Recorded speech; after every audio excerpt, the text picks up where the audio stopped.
C'est incroyable cette histoire de sépartement, là. Racontez-moi un peu. Qu'est-ce que c'est que cette série? It's so French, so bohemian. It's like a Claude Lelouch movie. Comment on pourrait décrire l'objet C'est folklorique. Mais du coup, ça laisse pas beaucoup de place pour le reste. Qu'est-ce que c'est que ce bordel? C'est l'amour. Ça rayonne de l'amour, ça parle de l'amour, c'est formidable. C'est pas complètement de la fiction. Ça parle un peu de nous. Non mais attends, c'est pas un spectacle sur nous, la beauté, hein. C'est un spectacle sur moi. Ouais, mais toi, c'est un peu nous. Non, nous, c'est plus moi. C'est pas un documentaire sur notre vie de famille. Mais moi, je suis dans le flou. Je sais pas si c'est vrai, c'est une réalité. C'est une comédie familiale, vraiment, je dirais, à l'italienne. Bon bah ce soir, pizza à la papa. Bah, si notre humour, il est difficile à mettre un mot dessus. Tu veux un café? Ah non, merci, j'ai ma gourde. Bah tiens, moi aussi. C'est tout ce qui naît de nos imperfections, de se moquer de soi-même, On était losers dans la série. Si je pouvais éviter de retrouver le string de tes gonzesses dans les affaires de mes gosses, ça serait sublime. C'est pas complètement de la comédie. Pourquoi on a arrêté d'être amoureux? C'est un foutoir, hein. Je dirais, c'est une comédie foutoir. C'est une réflexion sur la vie. C'est une réflexion. Une réflexion. C'est une espèce de folie douce. Personne ne sera séparé de personne. Et nous vivrons heureux. C'est un humour flou. Flou? C'est de l'humour flou. Oh mon Dieu, ça c'est fort.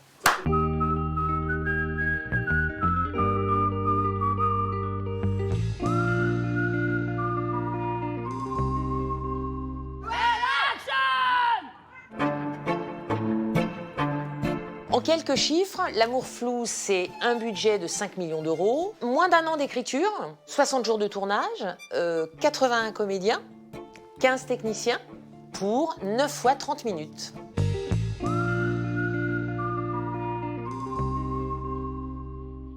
Moi, c'est Romane. Lui, c'est Philippe. Cette série, évidemment, c'est la suite d'un long métrage, et c'est une aventure qui commence avec le long métrage.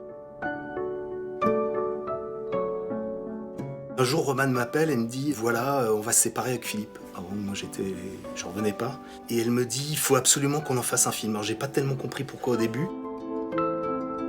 Il y avait urgence, parce que son appartement, plutôt le sépartement qu'elle était en train de se faire construire, était en travaux, et on était dicté, en fait, par les travaux de l'endroit où elle devait s'installer avec son ex, donc Philippe Rebaud. Un immeuble neuf, 2 plateaux nus en béton qu'on va acheter et on va relier ces 2 plateaux nus par la chambre de nos enfants. Les enfants ne seront pas séparés de leurs parents. Non, ils vont être au milieu. Alors moi, il me semble que c'est un lapsus qu'a fait notre fille un jour où on était au bar.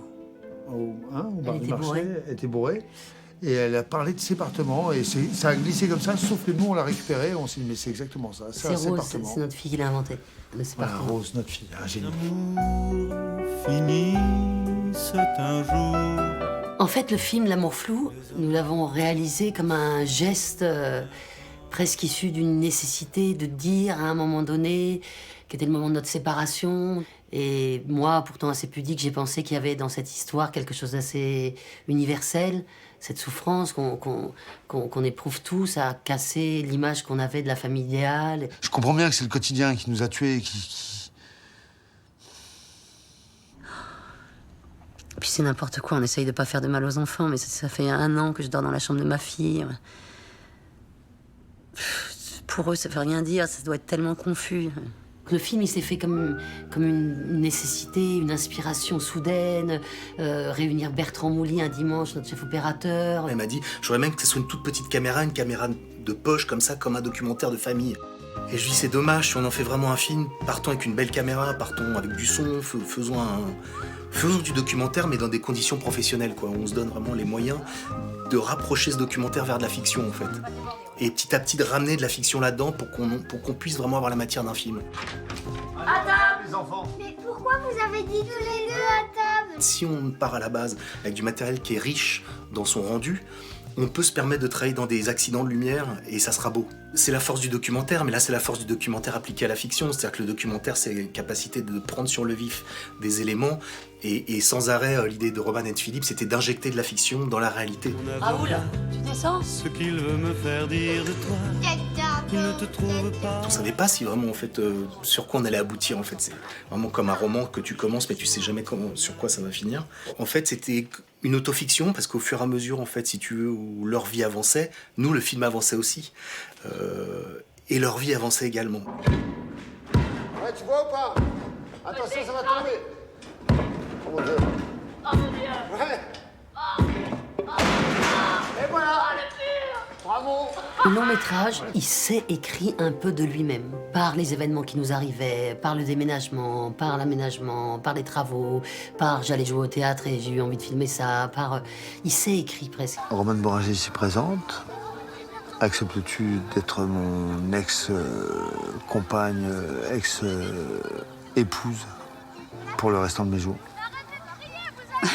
Oui, j'accepte. Puis c'est devenu un objet réel, un vrai film de cinéma qui est sorti, qui a été dans des festivals, qui a plu aux gens. Ça a été une aventure miraculeuse. Mais née comme ça, dans une innocence, en fait, dans une insouciance, qui reste un moment complètement incroyable dans nos vies et un objet qui témoignera toujours de ce moment-là.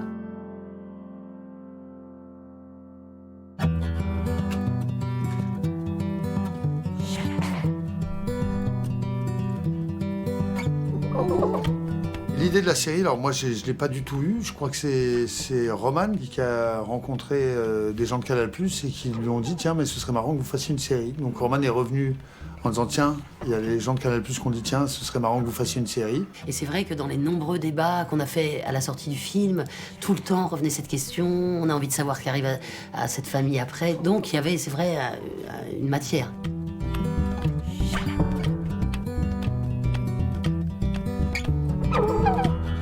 Au départ, elle voulait pas en entendre parler. Elle a dit, mais j'ai plus rien à raconter, mais je vais me répéter, mais pourquoi faire une série? D'abord, je me suis dit, faut pas abîmer le film. C'était un geste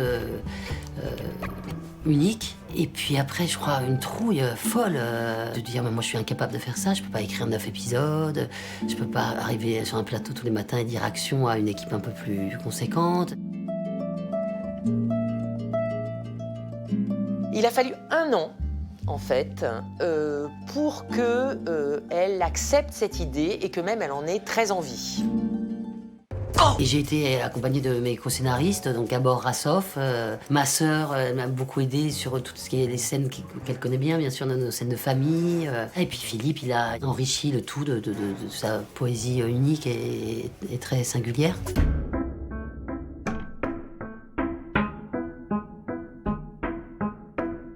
C'est assez drôle parce que finalement, un peu comme le film, la série s'est écrite aussi avec ce qu'on vivait dans la vie. C'est-à-dire que nos idées de départ, nos arches de départ, ce qu'on avait imaginé et tout ça, s'est transformé au fur et à mesure de la série. Elle a eu envie souvent soit de prolonger les scènes, soit d'ajouter ce que les comédiens pouvaient apporter. Et puis des fois aussi des scènes qu'elle avait trouvées la nuit ou qu'elle avait trouvées le matin même, en disant tiens mais là le décor, j'ai trouvé un truc avec ce décor qui marche trop bien, essayons ça quoi. Que Élodie voulait rajouter qu'elle adorait. Je me suis dit, on a le droit de rater. Le film existe, il existera toujours. Qui va nous dire qu'on a eu tort d'essayer? Libérez-le, libérez-vous. En fait, c'est complètement perso. J'ai pris les gens que j'aime le plus et j'ai essayé de rendre hommage à tous nos rires, quoi. Et donc à les restituer dans des scènes écrites pour. Je suis l'enfant le plus heureux du monde, mais je serai encore plus heureux si tu m'achetais une Switch. S'il te plaît.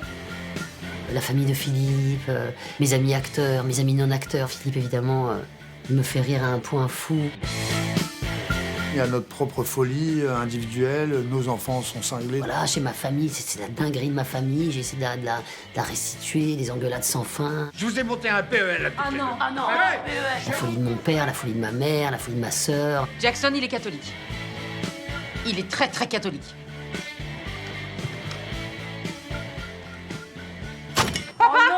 Je voulais faire un épisode sur mon père, évidemment. Donc, quelle aventure inventée pour mon père, pour lui rendre hommage. Moi, je rêvais de faire une comédie musicale. On a écrit un épisode pour ça.